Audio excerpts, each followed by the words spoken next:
So, welcome back. It's a big lure with the nice sunshine outside. We're here in the dark, but I think it's going to be very interesting. We have a presentation from Zaba, this Croatian bank that belongs to Unicredit Group. And this case study that Tamara and my dear colleague Miro is talking about certainly going to be very interesting. So, your mic. Thank you. So good afternoon, everybody. Miro and I will jointly present a topic of real-time CRM. So it's a project that we have been working on together.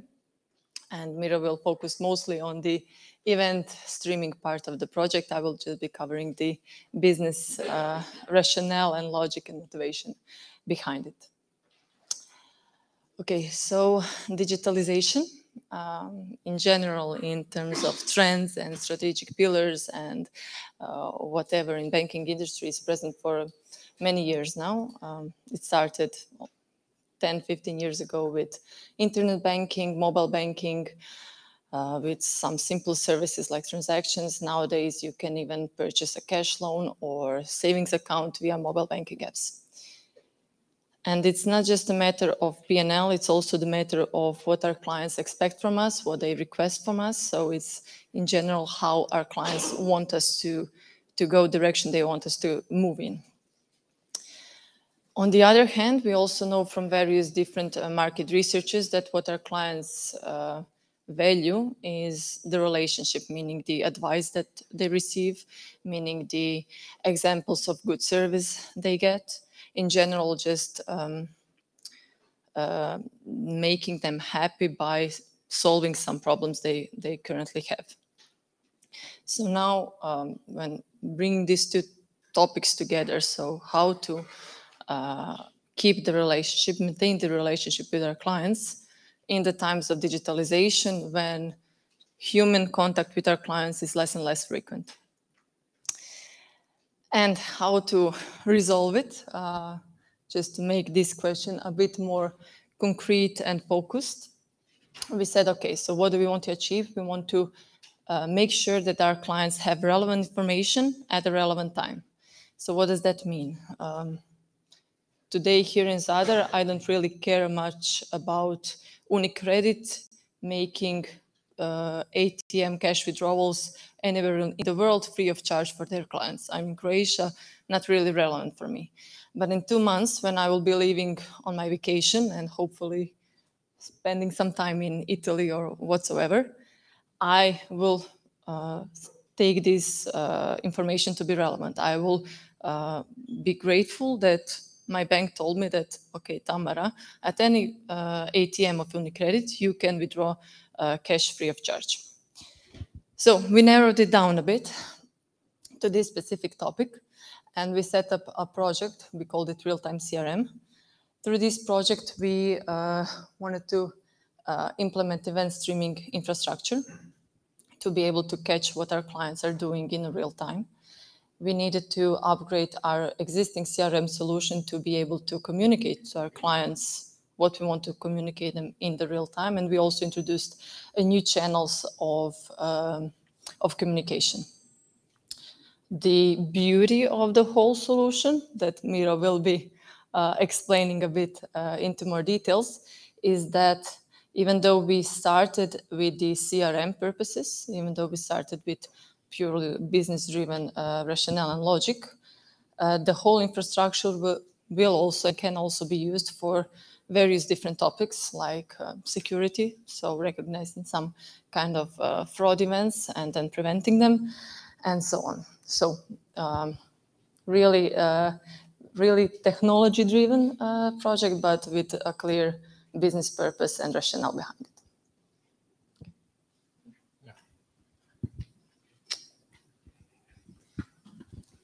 So thank you for the introduction, and let's just dive into the more technical details of the project. So First thing that we needed to kind of figure out once we get this business requirement is to kind of put our solution and find a place for the solution inside the existing IT operations inside the bank. And what we did, because since the project is called Real-Time CRM and the first use cases are based on the customer relationship management and so on, it was kind of a natural for us to kind of position ourselves in between the existing CRM solution and the customer engagement systems that are already existing in the bank. So for example, ATMs, point of sales terminals, mobile banking applications, internet banking applications, and so on.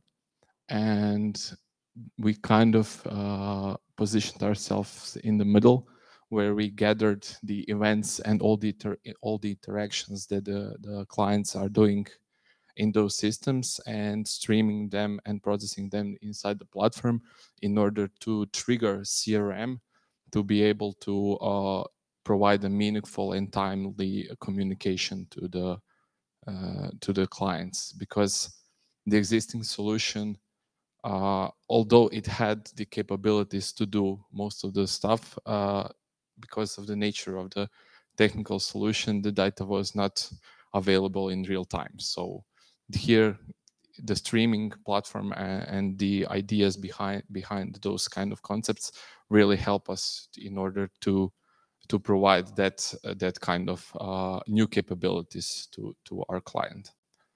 And once we identified where we position ourselves inside the system, those here on this slide, I have listed the key challenges that we needed to address in order to successfully implement this project. So one of the first questions that we asked ourselves is, okay, what is the data or events in our case that should be published to the platform? Because you can the easy solution here is to say, okay, let's just capture everything, but it's not cost effective.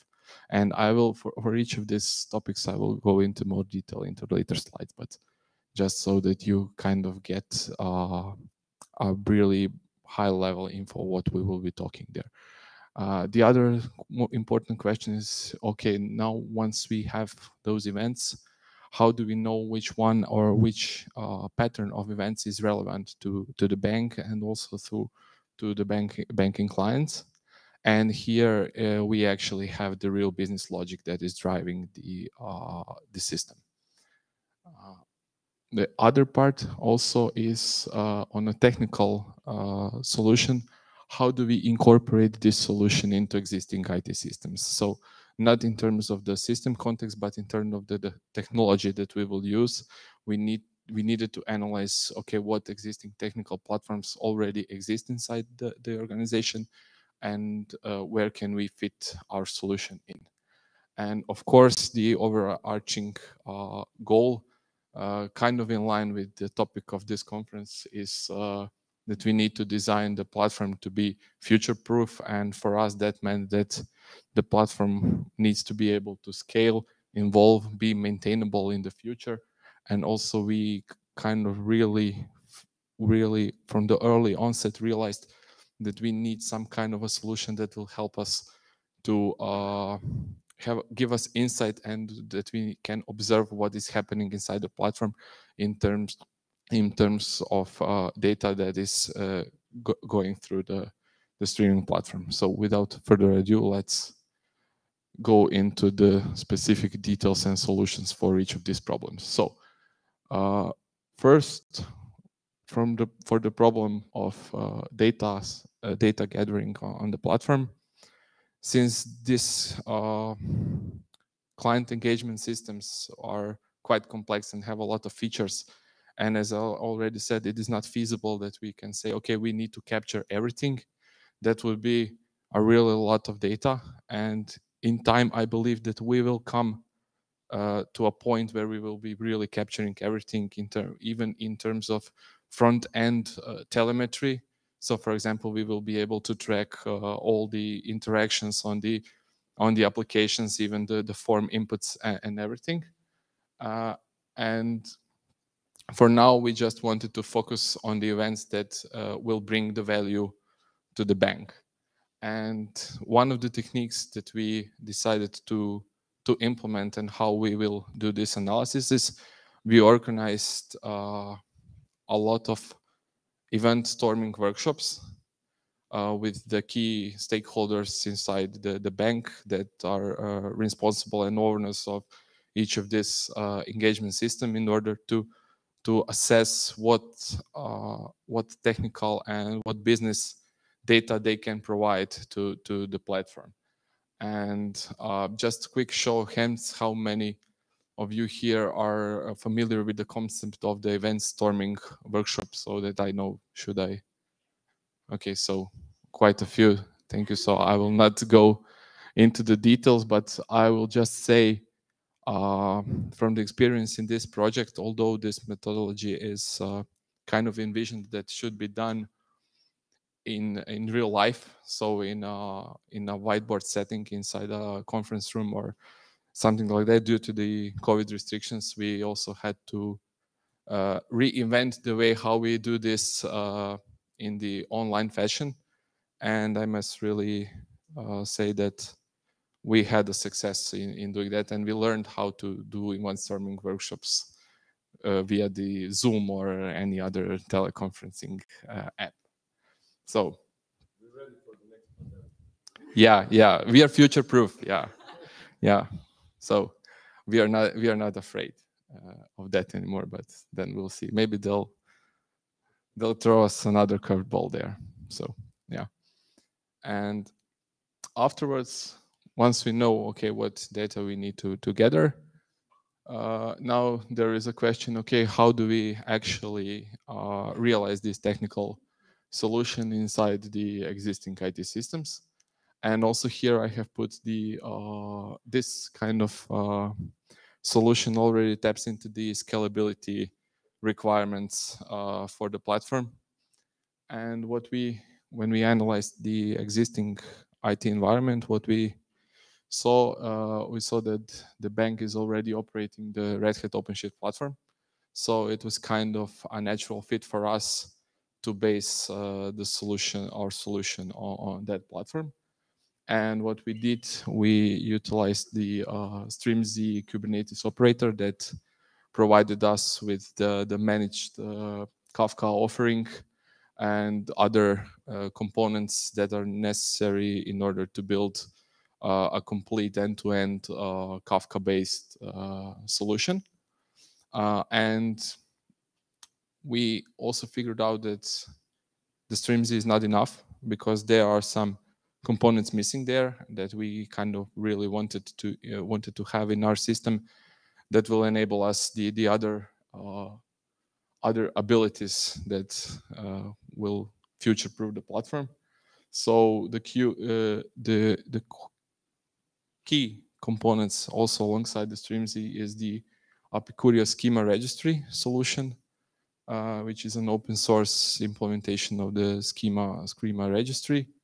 It's basically an application that provides you with a REST API where you can store technical descriptions of the data events that you are publishing to a platform. And one really neat feature that we rely on heavily is backward compatibility automatic checking. So when we evolve the business events, include some new data, we have the ability to programmatically check whether or not the new version of the event will be backward compatible with the existing one. That really helps us with the change management. And also the last point here is the Kafka Streams processors. So basically this is the library provided in the Kafka ecosystem that enables us to do the processing of the events in a near real-time fashion. And we implemented most of the business logic inside those stream processors. So this brings us to this picture here, which kind of represents the high-level architecture of the components I was talking about. So here, let me just see if this works. So here we have this event producers. Basically, this represents this systems of engagement, so POS terminals and mobile banking application and so on. They produce events to the Kafka broker. And also we have this Kafka Streams processor here that are implementing the business logic that we need to implement. And so please notice here there is double errors on both sides. So this means that these streams processors are taking the events from the Kafka, and once they do some processing, they're publishing another type of event back to the Kafka. And then we have this here Kafka Connect component that is listening for those events and distributing them to the required platforms. So in our case, we have two endpoint systems.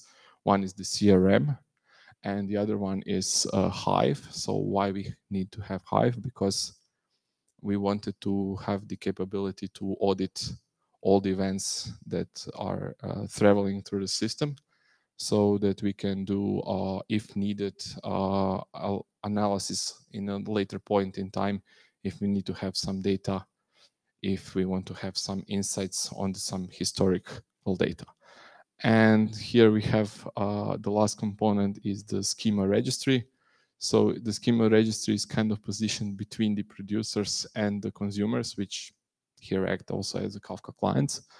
And what schema registry enables us to do is say, okay, if the event producer produces an event with the ID 1 that is registered in the schema registry, the information and the metadata about this schema is transferred as part of a Kafka message, and then the Kafka Streams processor can go to the schema registry, fetch the metadata information based on this ID, and know exactly how the structure of this event is look like, and then can apply business logic as needed. So the next thing we needed to solve is the evolvability and maintainability of the platform from the data perspective. So we said, as I already mentioned, register all events and its representation into the schema registry. And here we decided to use the Avro serialization format. There are other options available. So you can, example, use JSON, you can use XML, you can use protobuf if you want, but for our use case, we decided that the Avro is the best match for us. And as I already said, we heavily rely on this functionality of this serialization format to be able to programmatically check for the backward compatibility. And I can already say, I mean, the project is still, I would say, quite young, but we already catched some really nasty curveballs if we didn't have this process from the day one inside the system. And this brings us to the last topic that I have here, and that is the observability part of the solution. So what we figured out is that, as Tamara was mentioning, the idea of the platform is to enable other business streams inside the bank and other technical solutions to use this streaming platform to provide business value to their business streams.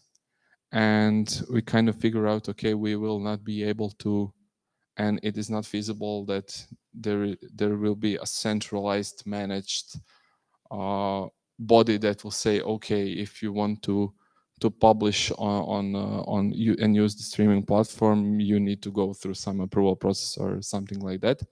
So we said, okay, we will build a observability solution. We called it a platform supervisor. And what it does, it basically looks into the Kafka metadata that is already present in the system, and kind of figures out, because everything has to be technically specified and configured. We can parse this configuration and figure out which events go into which topics, which producers are producing onto which topics, which consumers are consuming from the topics, and so on. And what we can do with this data, we can draw, I don't know if you can see, this kind of a graph that tells us exactly this picture and this story, and says, okay, so we have a producer A that's publishing to a topic A, and then we have the Kafka Streams processors A and B, each implementing different business functions that are consuming from this topic A, and each of them is just publishing their resulting events onto the topics B and C, for example. So this is just really simple example, and we have already seen that this graph can grow quite large, because once you have all of those events from the engagement systems on top of the Kafka, you can do pretty much any stream operation that you can think of, and it really helps us, because we can then take the stream from the ATMs, for example, and the stream from the central client registry, and kind of merge them together, and get some additional data insights into the what's happening with the data and how the data is processed on top of the platform.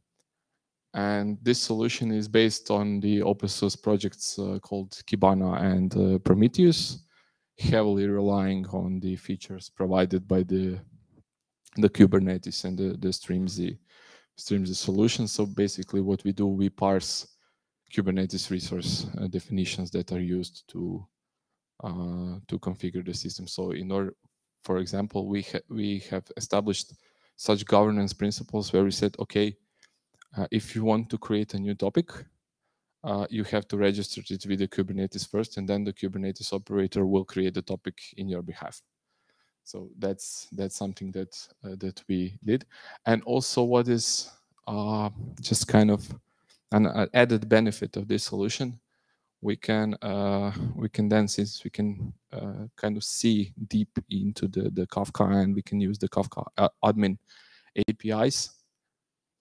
We can see if there is a potential problem inside the platform. For example, if there is a producer that is kind of lacking behind the event stream that is coming from the systems of engagements, then we can act accordingly to go and investigate what's happening. Maybe there is some kind of a spike in the traffic that is business oriented, so that we can alert business and say, okay, there is maybe something happening there that maybe we should take a look.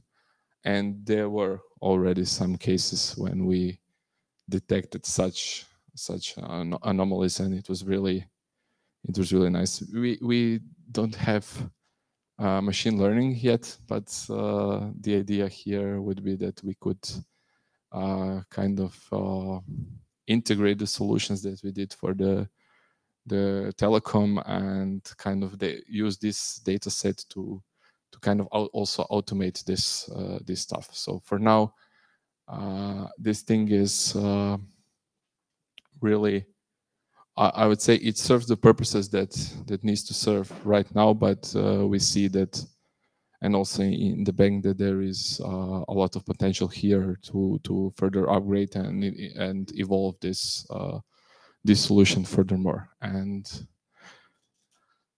that's it for me. So yeah, let's just leave this slide, and thank you. If you have any questions, or Tamara, if you would like to maybe add something, yeah. So if you have any questions.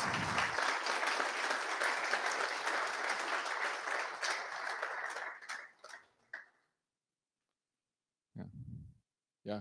Yeah, Tamara, when you started this project, before you implemented this solution, did you define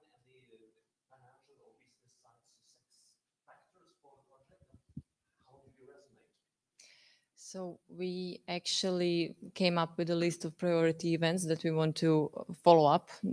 It's the events that we want to communicate to our clients. And then we sort of prioritize them in a way to make a business case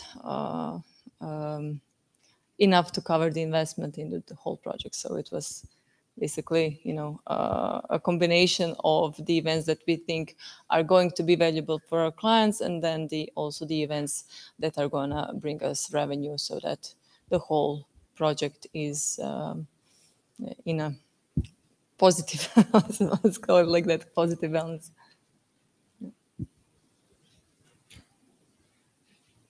Was this the first Kafka-based architecture application platform you built in the bank? No, we had Kafka prior to this project, but from the business side and the business purposes and business use, this is the first project that I am aware that we used Kafka. I do not know if maybe you guys know or what has Kafka used before. Yeah.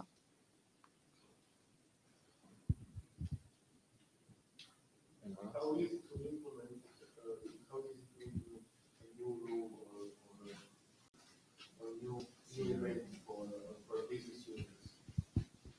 Yeah, so depending on whether or not we are talking about bringing the new system of engagement to the platform, or are we talking about, okay, we have existing events already in the platform and we want to gain some new insight into this data. So in terms of bringing new events to the platform, so new producers, we kind of build a library, a Java-based library that wraps this Kafka publisher and everything that is needed from the technical standpoint and boilerplate code to the into this library that we provide to the development teams inside the bank.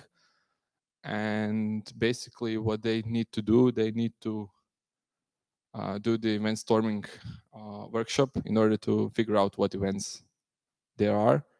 Once they do that, they need to figure out what data should the events contain. And they define schemas, register them inside the schema registry, and afterwards what they really get a new Java, plain old Java objects inside their source code. And they need to go into their existing business logic and say, okay, Kafka produce new event, and we take it from there. And in terms of once you have the data, if you want to add a new business rule, you have to implement a new Kafka Streams producer. So Kafka Streams producer is actually a library provided by the Kafka ecosystem, which kind of enables you to do a high-level processing on the events. And since you already have all of your events registered inside the schema registry, you can do pretty much very easily the transformations and everything. Kafka Streams also enable you, if you want, you can do stateful or stateless processing. Everything, I mean, it is supported by this library, so it really comes to the imagination of the business people and the technical acumen of the people that are developing these Kafka Streams processors. Yeah. Yes. For now, IT is involved. There are some products and the components inside the Kafka ecosystem that would enable, for example, the more technically inclined business people to do and write some kind of stream processing applications. But it's, for us, it was really a too high level abstraction for the use cases that we are having here. So for me, it's maybe a case when you have, for example, the CDC process involved or something like that, where you have existing database tables that you are just kind of doing a transactional log shipping into the Kafka, then there is some value to be gained there, but this is not the use case here. So yeah, no problem. Any more questions? So again, thank you all for coming, and if you have any questions, we can. Yeah. And thanks Unicredit and Tamara for giving us the opportunity to work on such challenging and interesting project. Yeah.